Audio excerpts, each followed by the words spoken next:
We talked over the holidays about gift giving, but what about the do's and don'ts of gift receiving? More specifically, thank you notes. Who should you give them to and when should you give them out?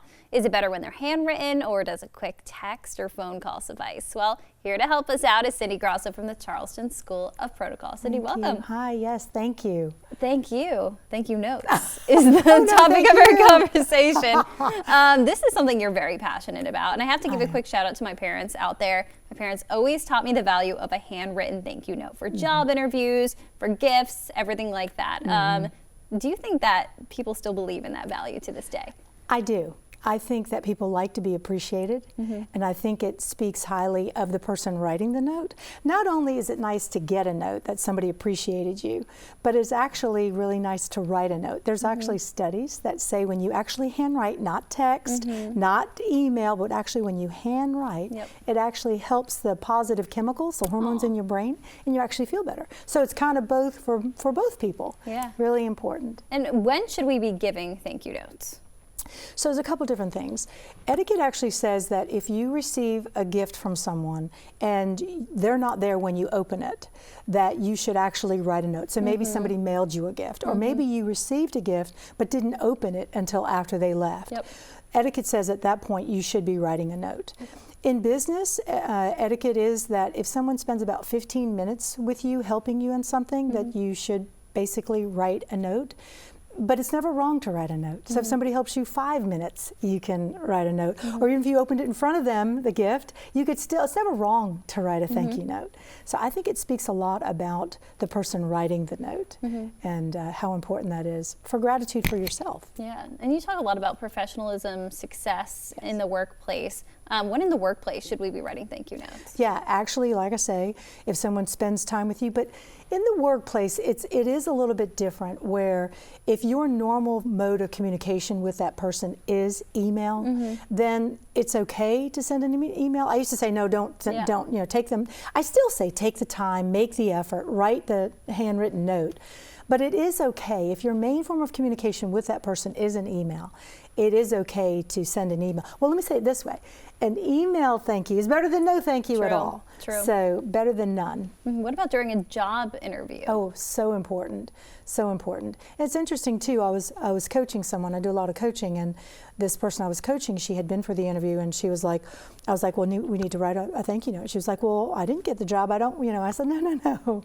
You're writing that note to thank them for their time. Thank them for thinking of you, to even have you come in and spend time with you. And doesn't matter if you get the job. But on the other hand, it might be the determining difference if you do get it. Let's say it winds up being between you and someone else, and they get a thank you note from you and not from that other person. What does that say about you? That you're more detailed oriented, you're more conscious of things, you're appreciative of things. And so speaks volumes really about, it really does. The effort was, yes, thank you so much for whatever, but it speaks more about the giver than the receiver, kind of. When we're writing that thank you note, what are some of the components that are a must when we're doing this? Very good. People don't have all day to read a very long note, so I always say it's like 4 sentences. It's your salutation, dear so-and-so. We don't ever really start off with thank you for whatever. We start off with it was great to see you last week, or something along an opening sentence, so to speak. And then thank you for your ideas on the project, or thank you for the lunch. And then something about the future and a compliment if you can give it. Your ideas are always so wonderful. I look forward to working with you. Something, so it's a compliment and looking forward to the future is those last kind of 2 sentences. So it's really basically 4 sentences. Yeah. People Super think, easy. Yeah, it is, because people think, I got to write a note, it's going to take me all day. No, not really. It's just that people want to know that what they did, you recognized it, and sometimes, people say, well, you need to write one right away. Yeah, okay. I always say within the first week, but you know what? Time's flying by. It's faster than ever before. I don't know if you've noticed. Yes, it really is. And I can't believe it's already almost the end of the year. But if to me, it's never too late. So if I write a note, I might be writing thank you, and then, I'm so sorry for the delay. I have been traveling. Or people understand busy. What they don't understand was I not of value to you? And that's what they don't understand. So I always say better late than never. You know, yes, I'm busy, but you know what? That didn't go unnoticed. That didn't go unappreciated. So it's better if you don't have to make a little bit of apology, sorry for the delay, but still better than never. Definitely. Does stationery matter? I think that, yes, I think in business it really does matter. In personal stationery, well, personal stationery is smaller than business stationery. I love correspondence cards, which are about 4.5 by 5.5, something around, or 4 by 5. And they're like cardstock, and I love correspondence cards. I use them a lot. Women's stationery tends to be a little bit smaller than men's stationery, which is smaller than corporate stationery. But I do feel like even for corporate, there's a correspondence card or even a business stationery would still be okay. And it does matter. I think it speaks about you personally. I think things matter in your personal branding, you know, how you wrap a gift, how you send a note.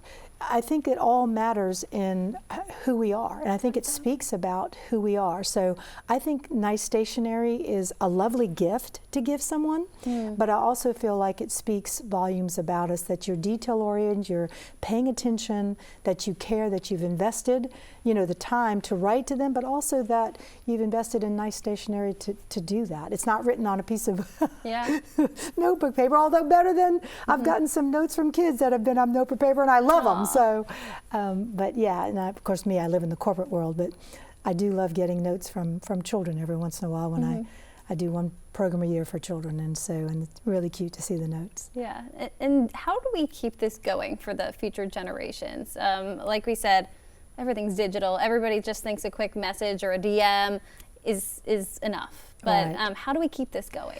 Well, I always teach parents that teaching your child to write a note is not the action of writing the note.